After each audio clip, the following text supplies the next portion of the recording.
Thank you so much for attending my PowerPoint presentation on the biggest CIA controversies explained. First up is Operation Mockingbird. Operation Mockingbird was a CIA program that ran from the 1950s through the 1970s with one very simple goal: control what Americans read, watched, and believed by turning the free press into a state propaganda machine. The operation was coordinated by Frank Wisner, the CIA's deputy director of plans, who managed to recruit over 400 journalists and 25 major news organizations to publish CIA approved narratives. And when I say major news organizations, I mean the actual pillars of American journalism: the New York Times, CBS, Time Magazine, Newsweek, the Associated Press. Your grandparents trusted Walter Cronkite, who trusted the CIA, which means your grandparents' entire worldview was essentially a CIA approved PowerPoint presentation, but with better production value. The mechanics were straightforward. The CIA would write stories, hand them to journalists on their payroll, and those journalists would publish them as legitimate news. Sometimes the journalists knew exactly what they were doing. Other times they were unwitting assets who genuinely believed they were getting scoops from reliable intelligence sources, which they were, technically. It's just that those sources had a vested interest in you believing specific things about communism, foreign governments, and American military operations. The scale of this operation is genuinely remarkable. We're not talking about fringe conspiracy newsletters or small town papers desperate for content. We're talking about the most trusted names in American media actively participating in state sponsored propaganda distribution.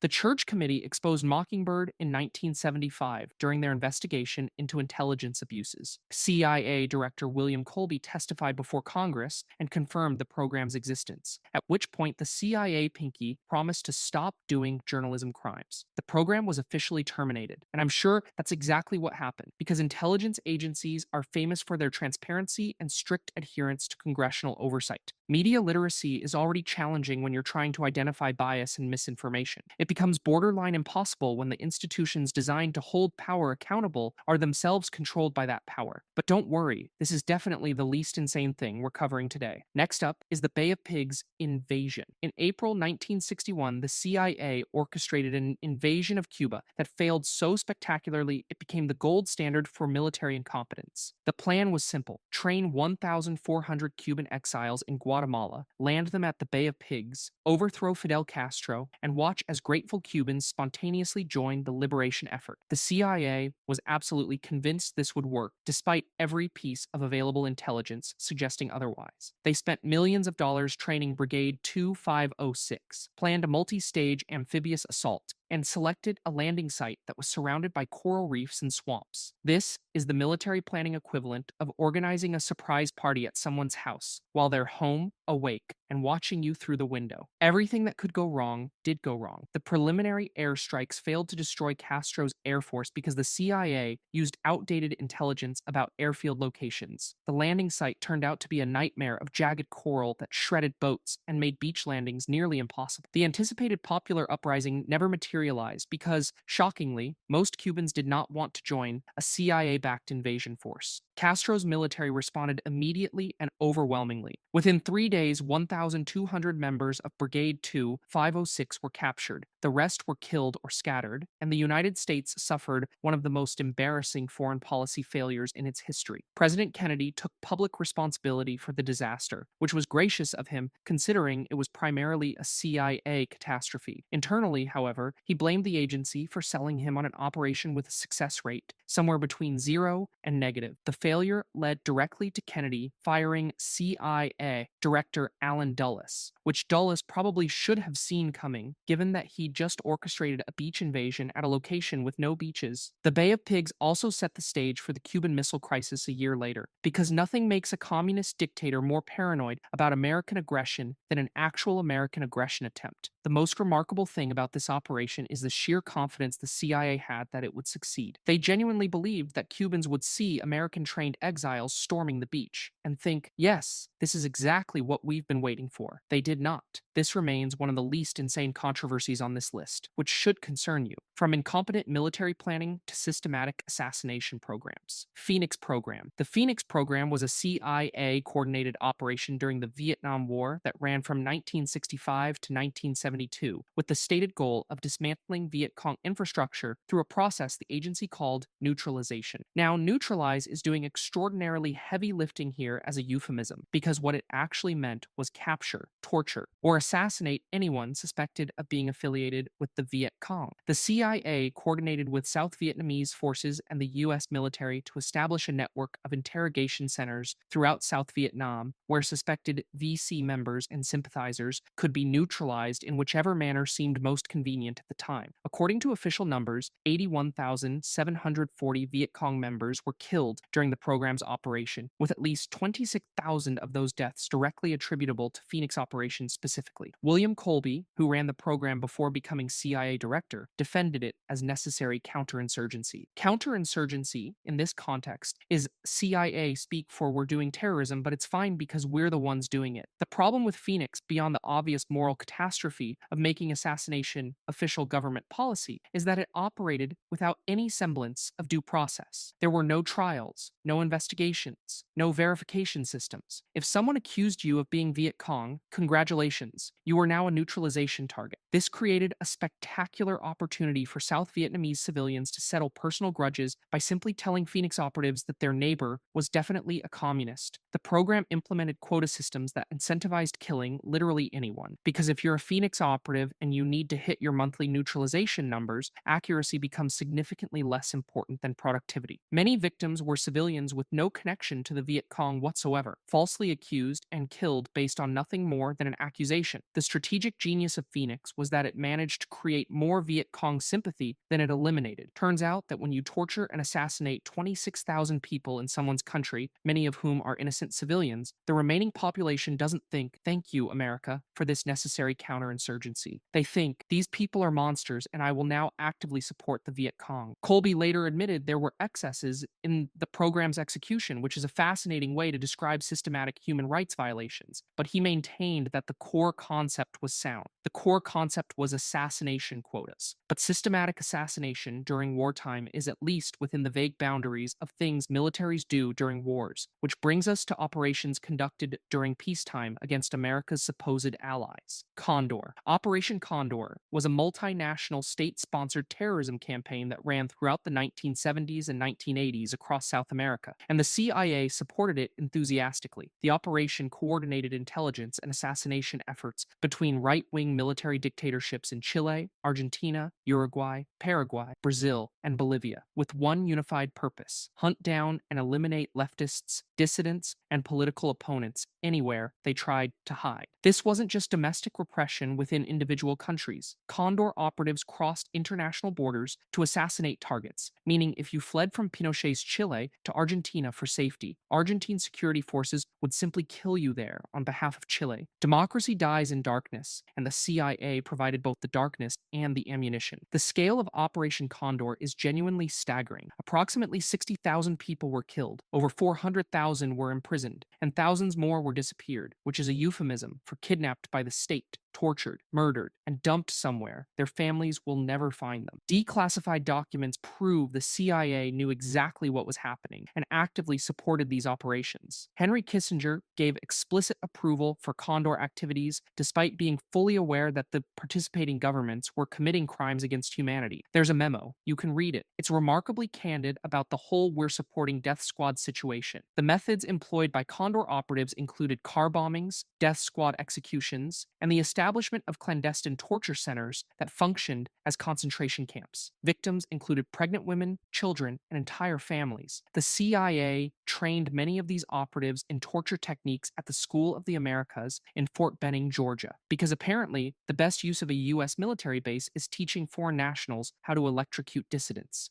Operation Colombo was a propaganda sub-campaign designed to cover up these murders by claiming the victims had killed each other in internecine leftist conflicts, which is impressively cynical even by CIA standards. The irony of fighting communism by enthusiastically supporting fascist dictatorships seems to have been lost on everyone involved. These weren't enemy states. These were America's allies in the region, and the CIA's contribution to their success was helping them murder tens of thousands of their own citizens. Some Condor operatives were later convicted of crimes against humanity in international courts. Condor is also an oddly majestic name for industrial scale murder. The scale of this operation is Holocaust adjacent, yet it's barely mentioned in American schools, probably because explaining we helped coordinate multinational death squads doesn't fit neatly into the America as global force for good curriculum. From coordinating foreign dictatorships to funding narco terrorists with weapon sales to hostile nations. Iran Contra. The Iran Contra affair was a Reagan era scandal that ran from 1985 to 1987 and involved so many layers of illegality that it's genuinely impressive anyone kept track of it all. Here's the basic structure. The CIA secretly sold weapons to Iran, which was under an arms embargo and officially considered a hostile enemy state. The agency then used the profits from these illegal weapon sales to fund the Contra rebels in Nicaragua, which was explicitly prohibited by the Boland Amendment that Congress had passed specifically to prevent the CIA from funding the Contras. So this operation was doubly illegal before we even get to the cocaine trafficking. The CIA decided the best way to fight communism in Nicaragua was to sell missiles to Iranian religious extremists, use the profits to fund Nicaraguan death squads, and then, according to substantial evidence, help those death squads traffic cocaine into American cities to fund their operations. Truly a masterclass in foreign policy. CIA Director William Casey was heavily involved in coordinating the operation, but he conveniently died before he could testify before Congress about his role. Oliver North, the NSA staffer who executed much of the operation, literally shredded documents when investigators started asking questions. He was caught shredding evidence of federal crimes and faced minimal consequences. Reagan testified that he couldn't recall key details 88 times during his testimony, which is either the worst case of sudden onset amnesia in presidential history or a remarkably brazen deployment of plausible deniability. Multiple CIA officials were indicted, some were convicted, and then George H.W. Bush pardoned all of them when he became president, which is the governmental equivalent of, we'll just do crimes and if caught, we'll pardon ourselves. The Contras, who the CIA was illegally funding, were not freedom fighters. They were terrorists who committed documented atrocities against Nicaraguan civilians, including mass executions, torture, and the systematic targeting of schools and medical clinics. And according to journalist Gary Webb's Dark Alliance investigation, these same Contras were trafficking cocaine into the United States, with the crack epidemic's timing lining up remarkably well with Contra funding needs. The CIA vehemently denied any knowledge of Contra cocaine operations, but declassified documents later confirmed the agency was aware of drug trafficking and allowed it to continue because stopping it would have interfered with the anti-communist mission. The cocaine connection was treated as conspiracy theory for years despite substantial evidence, probably because admitting we flooded American cities with crack cocaine to fund Latin American terrorists would be bad optics. Oliver North, the man who shredded evidence of federal crimes, later became a Fox News contributor and NRA president because nothing says justice system working as intended like rewarding felons with lucrative media careers. Funding narco terrorists is bad, but at least there's a coherent, if illegal, goal, which is more than we can say for the CIA's post 9/11 torture program. Black sites. After 9/11, the CIA implemented an extraordinary rendition program that kidnapped terrorism suspects and detained them at secret prisons around the world where they could be subjected to enhanced interrogation techniques. I need to pause here to appreciate the euphemism game reaching genuinely Olympic levels. Extraordinary rendition means kidnapping. Enhanced interrogation techniques means torture. The CIA operated black sites in Poland, Romania, Lithuania, Thailand, Afghanistan, and other locations where at least 119 detainees were held, 39 of whom were tortured, and some of whom died in custody. The techniques employed included waterboarding, extended sleep deprivation, stress positions, rectal feeding, and mock executions. These are war crimes. The Senate Intelligence Committee released a report in 2014 that concluded definitively that torture did not produce useful intelligence and did not help prevent terrorist attacks. So we committed war crimes and they didn't even work. At least 26 detainees were wrongfully detained, which is the CIA's polite way of saying we kidnapped and tortured innocent people. Khaled El-Masri was a German citizen who was detained for 5 months because he had a similar name to a suspected terrorist. He was tortured at a black site in Afghanistan, and when the CIA realized they had the wrong person, they just released him in Albania with no apology, no compensation, and no acknowledgement that they'd committed a serious crime.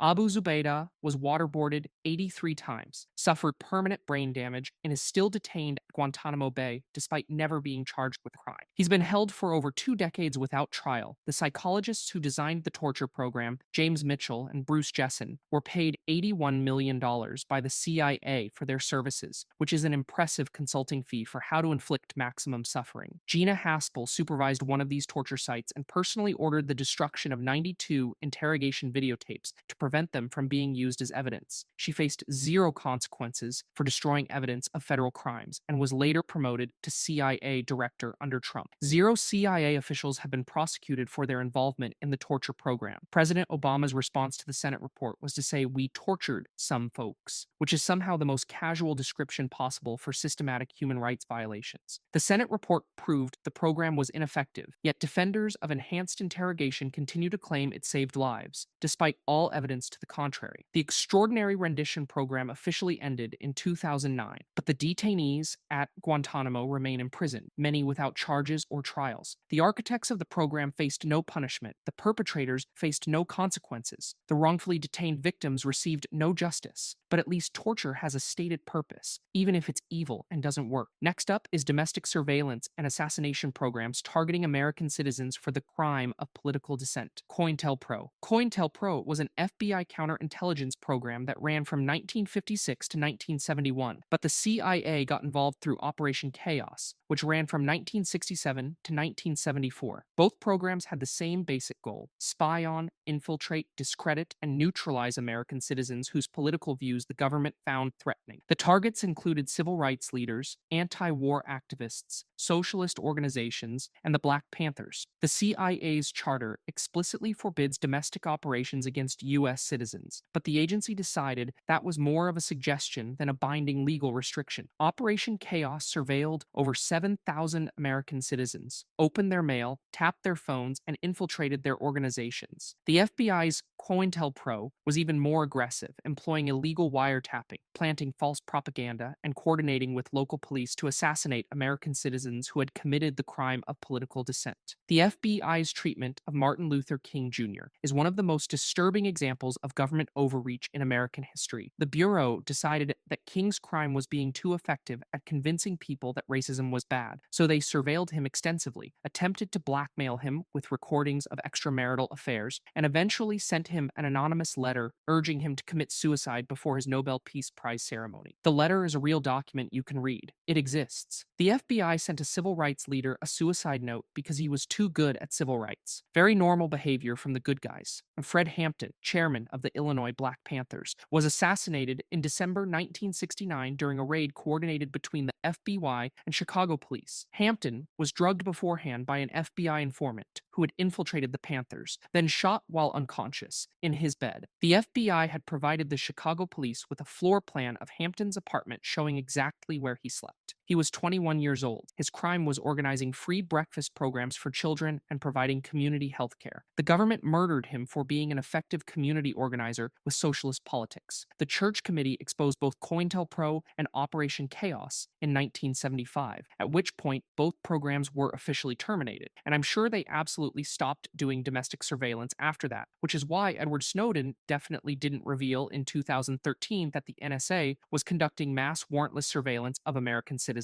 Modern surveillance programs are essentially COINTELPRO on steroids with the legal cover of the Patriot Act. The only real difference is that now the government surveils everyone instead of just political dissidents, which is somehow considered progress. The CIA kept extensive files on anti-war protesters, civil rights activists, and journalists who criticized government policy. President Nixon attempted to use the CIA for political purposes, which connects directly to Watergate and his eventual resignation. The declassified documents from these programs casually admit that everyone involved knew domestic surveillance was illegal and did it anyway. Zero officials faced prosecution for these crimes. The programs officially ended, the government apologized for the excesses, and then continued doing the exact same thing with better technology and vaguer legal justifications. Spying on and assassinating your own citizens is dystopian, but at least you can pretend there's a national security angle. The final controversy has no excuse whatsoever. MK Ultra. MK Ultra was a CIA mind control research program that ran from 1953 to 1973 with the stated goals of developing interrogation techniques, achieving mind control, and creating Manchurian candidate assassins who could be programmed to kill on command. The CIA decided the best use of taxpayer money was secretly dosing unwitting Americans with LSD and other experimental drugs to see if they could create mind controlled super soldiers. They could not, but they did create the Unabomber, so there's that. The program was run by Sidney Gottlieb, a chemist who coordinated experiments at over 80 institutions, including universities, hospitals, and prisons. The subjects included prisoners, mental patients, prostitutes, CIA employees, and random citizens who had no idea they were being used as test subjects for illegal human experimentation. Congress funded this. Your tax dollars paid for the CIA to torture random Americans in pursuit of scientifically worthless pseudoscience. Operation Midnight Climax was a sub program where the CIA established brothels in San Francisco and New York,